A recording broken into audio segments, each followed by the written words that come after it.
ഡൽഹിയിൽ ഭൂചലനമുണ്ടായി. പുലർച്ചെ 5:36ഓടെയാണ് ഭൂചലനം അനുഭവപ്പെട്ടത്. റിക്ടർ സ്കെയിലിൽ 4 തീവ്രത രേഖപ്പെടുത്തി. ഡൽഹിയാണ് പ്രഭവ കേന്ദ്രം.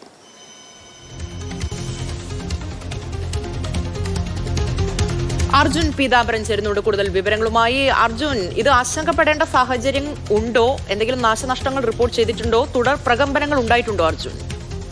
ഉമേബാൻ, തുടർ പ്രഭാവങ്ങൾ ഇതുവരെയും റിപ്പോർട്ട് ചെയ്തിട്ടില്ല. മാത്രമല്ല എന്തെങ്കിലും തരത്തിൽ നാശനഷ്ടങ്ങൾ ഉണ്ടായിട്ടുണ്ടോ, അത്തരത്തിലുള്ള കാര്യങ്ങളിൽ കൂടുതൽ വ്യക്തത വരേണ്ടതുണ്ട്. ഇപ്പോൾ 5:36 കൂടിയായിരുന്നു ഭൂചലനം ഉണ്ടായത്. ഏകദേശം 15 മുതൽ 20 സെക്കൻഡ് വരെയാണ് ഈ ഭൂചലനം നീണ്ടുനിന്നത്. 4.4 ആണ് നിലവിൽ റിക്ടർ സ്കെയിലിൽ രേഖപ്പെടുത്തിയിരിക്കുന്ന തീവ്രത. നല്ല രീതിയിലുള്ള ഭൂചലനം തന്നെയായിരുന്നു. സമീപത്തെ കെട്ടിടങ്ങളെല്ലാം തന്നെ കുലുങ്ങുന്നതടക്കം നല്ല രീതിയിൽ മനസ്സിലാകുന്നുണ്ടായിരുന്നു. ആളുകളെല്ലാം തന്നെ വീടുകളിൽ നിന്നും റൂമുകളിൽ നിന്നും ഇറങ്ങി ഓടി പുറത്തേക്ക് തുറസായ സ്ഥലങ്ങളിലേക്കും ഗ്രൗണ്ടുകളിലേക്കും എല്ലാം തന്നെ നിന്നിരുന്നു. തുടർചലനം ഉണ്ടാകുമോ എന്നുള്ള ഭയം അത് വലിയ രീതിയിൽ ഉണ്ടായിരുന്നു. ഇപ്പോഴും ഈ തുടർചലനം ഉണ്ടാകുമോ എന്നുള്ള തലത്തിൽ വലിയ രീതിയിലുള്ള ഭയം നിലനിൽക്കുന്നുണ്ട്. കാരണം അരമണിക്കൂർ മാത്രമാണ് ആദ്യത്തെ ഭൂചലനം ഉണ്ടായി പിന്നിടുന്നത്. അപ്പോഴും ആളുകളെല്ലാം തന്നെ പുറത്ത് ഗ്രൗണ്ടുകളിലും മറ്റു തുറസായിട്ടുള്ള സ്ഥലങ്ങളിലുമായി ഇപ്പോഴും കാത്തിരിക്കുകയാണ്.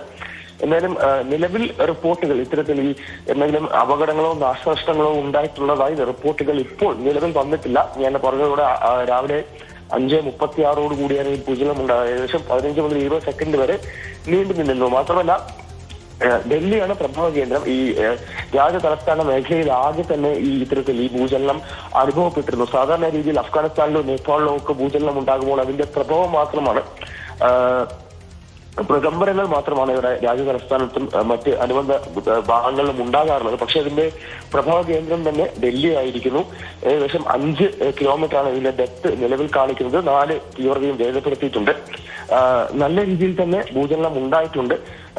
വലിയ രീതിയിലുള്ള നാശനഷ്ടങ്ങൾ ഉണ്ടോ അല്ലെങ്കിൽ മറ്റെന്തെങ്കിലും അപകടം ഉണ്ടായിട്ടുണ്ടോ എന്നുള്ള കാര്യത്തിൽ അടുത്ത കുറച്ച് നിമിഷങ്ങൾക്കകമോ അല്ലെങ്കിൽ 1-2 മണിക്കൂറിലകമോ തന്നെ ഈ റിപ്പോർട്ടുകൾ വരും അല്ലെങ്കിൽ ഒരു വ്യക്തത വരുമെന്നാണ് നിലവിൽ കരുതാൻ സാധിക്കുന്നത്. കാരണം പ്രധാനമായിട്ടും ഈ പ്രഭവ കേന്ദ്രം ഡൽഹി ആയതുകൊണ്ട് തന്നെ അത്തരത്തിലുള്ള അപകടങ്ങൾ ഉണ്ടാവാനുള്ള സാധ്യത തള്ളിക്കളയാൻ സാധിക്കില്ല. പക്ഷെ അപ്പോഴും ഇതുവരെയും അത്തരത്തിലുള്ള റിപ്പോർട്ടുകൾ വന്നിട്ടില്ല എന്നുള്ളത് ആശ്വാസജനകമാണ്. അർജുൻ, 4 തീവ്രത രേഖപ്പെടുത്തിയപ്പോൾ തന്നെ കാര്യമായിട്ടുള്ള, അതായത് നാശനഷ്ടങ്ങളിലേക്ക് നയിക്കാവുന്ന തരത്തിലുള്ള ഒരു ചലനം ഉണ്ടായിട്ടുണ്ട് എന്നുള്ളത് ഉറപ്പാണ്. അത് 20 സെക്കൻഡോളം നീണ്ടു നിൽക്കുകയും ചെയ്തു. തുടർ പ്രകമ്പനങ്ങൾ ഉണ്ടാകാനുള്ള സാധ്യത ഉണ്ട്. അതുകൊണ്ട് തന്നെ ജനങ്ങൾക്ക് ജാഗ്രതാ നിർദ്ദേശം നൽകിയിട്ടുണ്ടോ? കെട്ടിടങ്ങളിൽ നിന്ന് ഒഴിഞ്ഞു നിൽക്കാനൊക്കെ ആവശ്യപ്പെട്ടിട്ടുണ്ടോ? എന്താണ് അത് സംബന്ധിച്ചുള്ള വിവരങ്ങൾ അർജുൻ? ജനങ്ങൾക്ക് ജാഗ്രതാ നിർദ്ദേശം നൽകിയിട്ടുണ്ട്.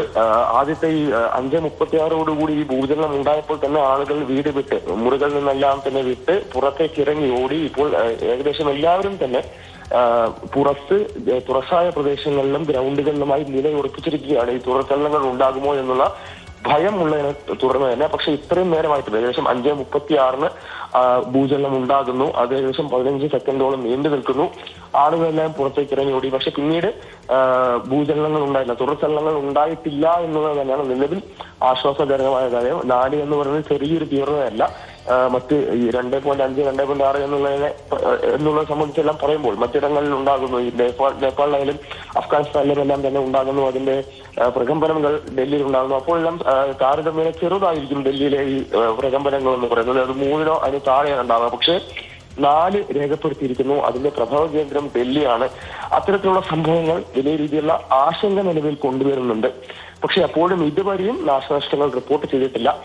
പ്രധാനപ്പെട്ട കാര്യം ഈ 5:36 കൂടി ഈ ഭൂചലനം ഉണ്ടാകുമ്പോൾ പലരും ഉറങ്ങുന്ന ഒരു അവസ്ഥയിലായിരുന്നു. അവിടെ നിന്നും പെട്ടെന്നാണ് എല്ലാവരും ഓടി പുറത്തേക്ക് വന്ന് ചിലരെങ്കിലും ഇറങ്ങി വരാത്ത ഉറങ്ങിപ്പോയവരുണ്ടാവും. അവിടെ എല്ലാവരും തന്നെ മറ്റുള്ളവർ വിളിച്ചുണർത്തി എല്ലാം പുറത്തേക്ക് കൊണ്ടുവരുന്ന കാഴ്ചകൾ കണ്ടിരുന്നു. എന്തായാലും നിലവിൽ ഈ ഭാഗത്ത് നാശനഷ്ടങ്ങൾ റിപ്പോർട്ട് ചെയ്തതായി ഇപ്പോൾ അറിയില്ല. അല്ലെങ്കിൽ മറ്റിടങ്ങളിൽ പ്രത്യേകിച്ചും ഈ തലസ്ഥാന മേഖലയിൽ ആകെ ഈ ഭൂചലനം അനുഭവപ്പെട്ടിരുന്നു, ഞാൻ നേരത്തെ പറഞ്ഞ പോലെ. അതുകൊണ്ട് തന്നെ മറ്റേതെങ്കിലും തരത്തിൽ നാശനഷ്ടങ്ങൾ ഉണ്ടായിട്ടുണ്ടോ, അപകടങ്ങൾ ഉണ്ടായിട്ടുണ്ടോ എന്നുള്ള തരത്തിൽ കൂടുതൽ വ്യക്തത വരും മണിക്കൂറുകളിൽ തന്നെ ഉണ്ടാകുമെന്നുള്ള കാര്യങ്ങൾ വ്യക്തത ഉണ്ടാകുമെന്നതാണ് നിലവിൽ മനസ്സിലാവുന്നത്. അതുവരെയും ഇപ്പോൾ ആശങ്കപ്പെടേണ്ടതില്ല എന്നുള്ള ഒരു ജാഗ്രതാ നിർദ്ദേശം കൂടി നൽകിയിട്ടുണ്ട്.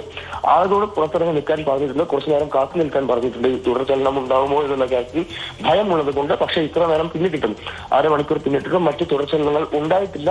ഡൽഹിയിൽ സ്ഥിതിഗതികൾ ശാന്തമായി ഈ സാധാരണ നിലയിലേക്ക് മാറി പോയിക്കൊണ്ടിരിക്കുകയാണ്. ഓക്കെ അർജുൻ, എന്തായാലും ഡൽഹിയിൽ പുലർച്ചെ അവിടെയുള്ളവരെ ആശങ്കപ്പെടുത്തിക്കൊണ്ട് ഭൂചലനം ഉണ്ടായി. പുലർച്ചെ 5:36 ഭൂചലനം അനുഭവപ്പെട്ടത്. ഒരു 20 സെക്കൻഡോളം ആ ഭൂചലനം നീണ്ടു നിന്നു എന്നുള്ള വിവരങ്ങളാണ്. പക്ഷേ ആശങ്ക ഇപ്പോഴുമുണ്ട്. നിലവിൽ തുടർ ചലനങ്ങൾ ഉണ്ടായിട്ടില്ല എങ്കിലും ആശങ്കയുണ്ട്.